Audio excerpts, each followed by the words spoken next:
નમસ્તે મિત્રો, આપ સાંભળી રહ્યા છો શૈલા શાઝ short story on YouTube channel. આપ સૌના સહકાર માટે ખૂબ ખૂબ આભાર.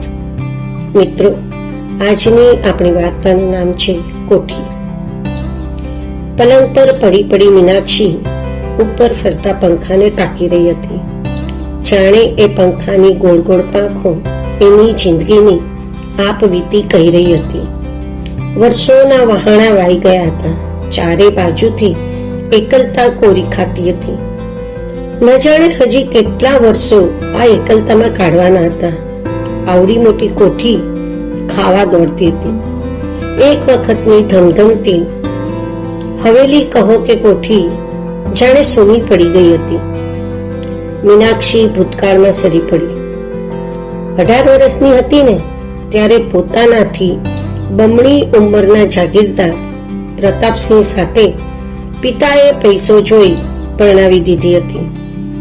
એકની એક રૂપાળી દીકરીને ઘરમાં રાખવાની ચિંતા હોય અને સામેથી પૈસાવાળા મૂર્તિયાના બાપા બધું દેવું માફ કરવા તૈયાર હોય તો એ ગરીબ પિતા પોતાની વહાલસોઈને આપવા તૈયાર થઈ જ જાય ને, એમાં નવાઈ ક્યાં હતી?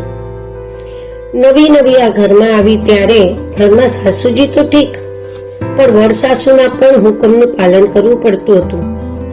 ઘરની વહુ મીનાક્ષીને બહાર જવાની પરવાનગી જ ન હતી, પણ હા, જાગીરદારની વહુનો ઠાઠ ખૂબ હતો.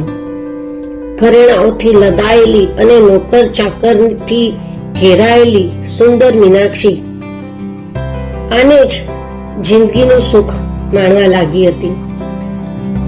માન, મોભો, મર્તબો બધું જાળવવું પડતું હતું, પણ જાગીરદારી સંભાળવી આસાન તો ન હતી. પતિ પરમેશ્વર બાપ દાદાના પૈસા પર જિંદગીની મજા લૂંટી રહ્યા હતા. એકના એક દીકરાનો પડ્યો બોલ ઝીલવા માતા પિતા હાજર હોય અને દાદીના વધારે પડતા લાડ હોય એ વ્યક્તિ આડા માર્ગે ન જાય તો જ નવાઈ લાગે એવું હતું. ભણતર પૂરું થાય એ પહેલા લગ્ન અને પછી એક પત્નીના મરણ પછી બીજા લગ્ન. પ્રતાપસિંહને જિંદગીના પાઠ કોઈએ શીખવ્યા જ નહીં. મીનાક્ષી સાથે ખરાબ વ્યવહારનું તો એની પાસે કોઈ કારણ ન હતું, પણ બાપ બનવાનું એના નસીબમાં જ ન હતું. કહેવાય છે ને, દરેક વખતે તમારું ધાર્યું કશું ન થાય, ધાર્યું તો ધણીનું જ થાય. જાત્રાએથી આવતા એક અકસ્માતમાં દાદી અને માતા પિતા એક સાથે આ દુનિયા છોડી ગયા અને મીનાક્ષી તેમજ પ્રતાપસિંહ પર આભ તૂટી પડ્યું. અચાનક આવી પડેલી પરિસ્થિતિને કેવી રીતે સંભાળવી એ પ્રતાપસિંહના હાથની વાત ન હતી. પરિણામે દારૂની લત વધી ગઈ. ખરાબ સંગતે ગામમાંથી કર પેટે ઉઘરાવેલા પૈસા ઉડાડવામાં મદદ કરી અને બાપ દાદાનો ધંધો પણ બેસી ગયો. સાથે સાથે સગાવાલા પણ દૂર થઈ ગયા. કેટલી વખત મીનાક્ષીએ પ્રતાપસિંહને કોઈ કામ કરવા સમજાવ્યા હતા, પણ ખોટી જાગીરદારી હંમેશા નડી હતી.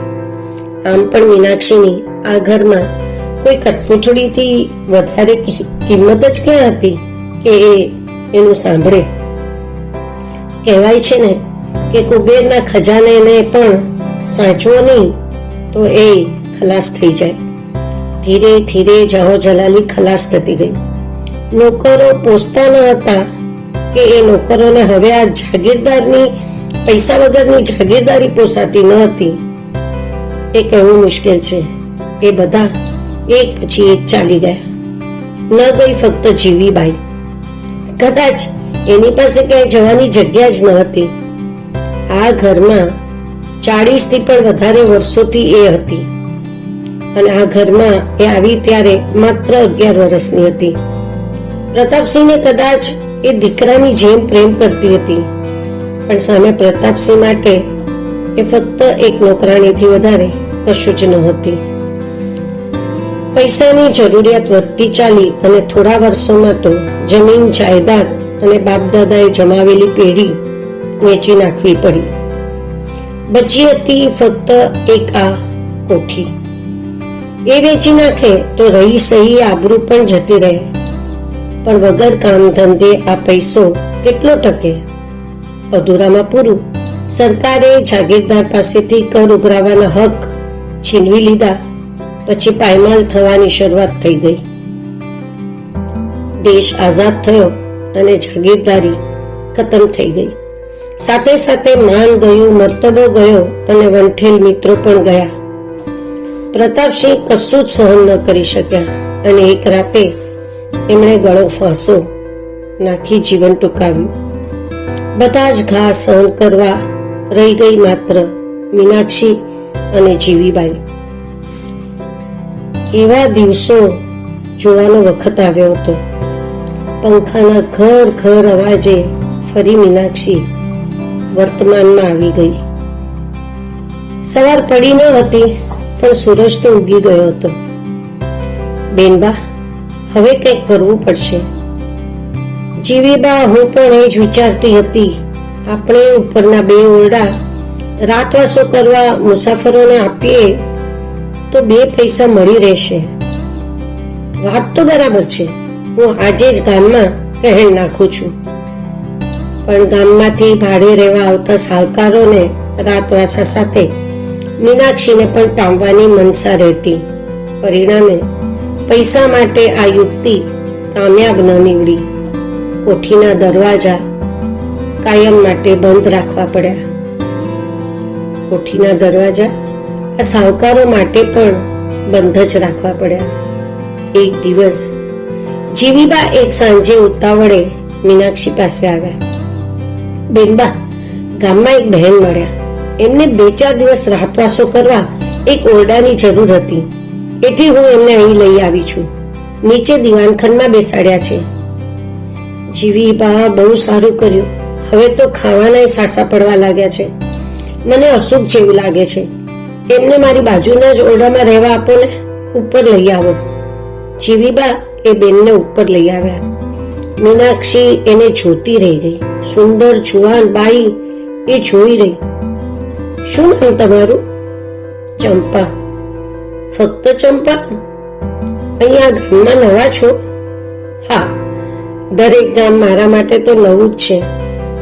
એ કેવી રીતે? તમે પોતે કયા ગામના?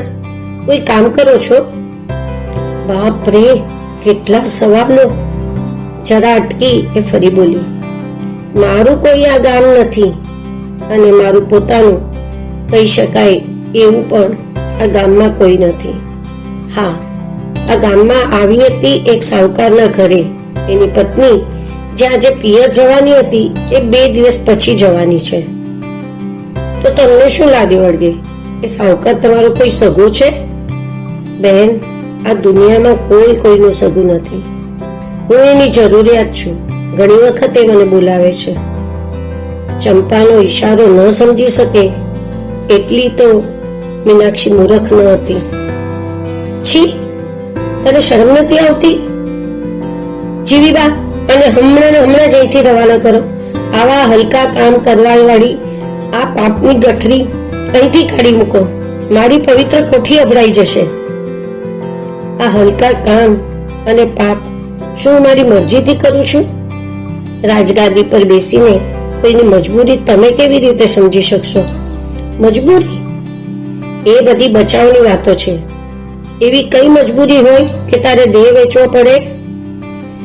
પેટનો ખાડો બેન, એ ગમે તે બહાના કાઢો, પણ મારા ઘરમાં તો નહીં જ ચાલે. ઠીક છે બેન, હું જાઉં છું, કઈ ચંપા સડસડાટ દાદરું ઉતરી ગઈ. સમય વીતતો ગયો. બીજા થોડા વર્ષો જિંદગી આમ જ એકલતામાં વીતવા લાગી. જીવીબાએ કોઠી વેચી નાખવાની સલાહ પણ આપી, પણ પછી મીનાક્ષી વિચારી રહી, હવે તો ફક્ત આ કોઠી જ છે અને આ શરીર પરના ઘરેણા જ બાકી રહ્યા હતા. કોઠી વેચીને જવું ક્યાં? આમ જ દિવસોના દિવસો વીતતા ગયા. એક પછી એક ઘરેણું તો શું, ઘરનો સામાન પણ વેચી નાખવો પડ્યો. દરેક વખતે ચંપાના શબ્દો પેટનો ખાડો કાનમાં ગૂંજતા અને મીનાક્ષી અસ્વસ્થ થઈ જતી. આજે અનાજનો એક પણ દાણો પેટમાં ન નાખ્યો અને એનો ત્રીજો દિવસ હતો. એકલા પાણી પર હજી કેટલા દિવસ કાઢી શકાશે? પરિસ્થિતિની આવી લાચારી? મીનાક્ષી વિચારી રહી. જાઓ જલાલીથી ભરેલી, ચાક જમાડથી છલકાયેલી એ મીનાક્ષીને અરીસામાં શોધવાનો પ્રયત્ન કરવા લાગી. પણ સામે દેખાઈ કૃશ કાયા અને એક વખાની મારી મીનાક્ષી. અચાનક એનો હાથ ગળામાં લટકતા મંગળસૂત્ર પર ગયો અને એણે જીવીબાઈને હાક મારી ઉપર બોલાવી. જીવીબાઈ, હવે ફક્ત આ જ બચ્યું છે, કઈ એણે ગળામાંથી મંગળસૂત્ર કાઢ્યું. જીવીબા ફાટી આંખે જોઈ રહ્યા. એ મારી સામે ન જુઓ, આ કોઈ ઉપાય નથી. જીવીબા, આને લઈ જઈ સાવકારને ત્યાં વેચી નાખો.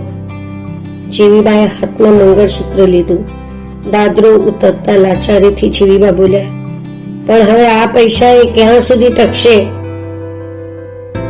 જીવીબા, જતા જતા કોઠીનું બારણું વાસતા નહીં, હવે એને ઉઘાડું મૂકી દ્યો. અને મીનાક્ષી ચોધાર આંસુએ રડી પડી. થેન્ક યુ મિત્રો. આપ સૌને મારી વાર્તા ગમી હોય તો એને લાઈક કરશો અને પ્લીઝ મારી ચેનલને સબસ્ક્રાઇબ કરવાનું ન ભૂલતા. આપનો અભિપ્રાય એ જ મારું નજરાણું. મિત્રો, ફરી મળીશું આવતા મહિનાની 11 તારીખે 11 વાગે. ત્યાં સુધી ઇંતજાર.